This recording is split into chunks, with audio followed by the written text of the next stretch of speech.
गधा। एक समय की बात है, किसी कस्बे में एक धोबी रहता था। एक रात जब वह सो रहा था, एक चोर उसके घर के पिछवाड़े में आ घुसा।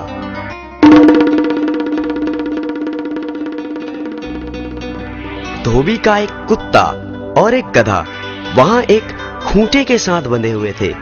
चोर को देखकर गधा कुत्ते से बोला, कुत्ते भाई, देखो चोर घर में घुस आया है और तुम भौंक नहीं रहे हो। क्या ये तुम्हारा फर्ज नहीं कि तुम भौंक कर मालिक को जगाओ? यदि तुम ऐसा नहीं करोगे तो चोर चुपचाप चोरी करके यहाँ से रफूचक्कर हो जाएगा। बात तो तुम्हारी ठीक है, परंतु तुम तो जानते ही हो मैं दिन रात मालिक के घर की चौकीदारी करता हूँ और तुम भी कोई कम काम नहीं करते, परंतु हमें मिलता ही क्या है? हमें ढंग से पूरा भोजन तक नहीं दिया जाता।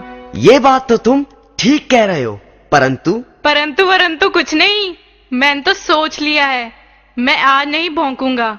मालिक को जब तक हानि नहीं होगी तब तक वो मेरी कदर नहीं करेगा। देखो, ऐसे आड़े वक्त में ऐसी बात सोचना गलत है। मुसीबत के समय अपनी मांग रखना उचित नहीं। मैं उचित अनुचित कुछ नहीं जानता। मैंने तो जो कह दिया सो कह दिया। ऐसे मालिक का भी क्या करना जो अपने काम से ही काम रखे, लेकिन हमारा ध्यान बिल्कुल ना करे। गधे को गुस्सा आ गया। ओए मतलब परस, तू अपने फर्ज में कोताही कर सकता है, परंतु मैं तेरी तरह कमीना नहीं। लगता है मुझे ही कुछ करना पड़ेगा। और गधा जोर जोर से रैंकने लगा। गहरी नींद में सोए हुए धोबी की नींद गधे के रैंकने की आवाज से खुल गई। वो गुस्से से बिस्तर से उठा और जाकर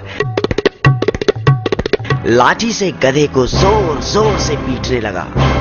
पिटाई इतनी बुरी तरह से हुई कि कमजोर गधे ने वहीं अपने प्राण त्याग दिए। तो बच्चों, समझे कुछ? इसीलिए तो कहते हैं, अपने काम से काम रखो, दूसरे के काम में टांग ना अड़ाओ।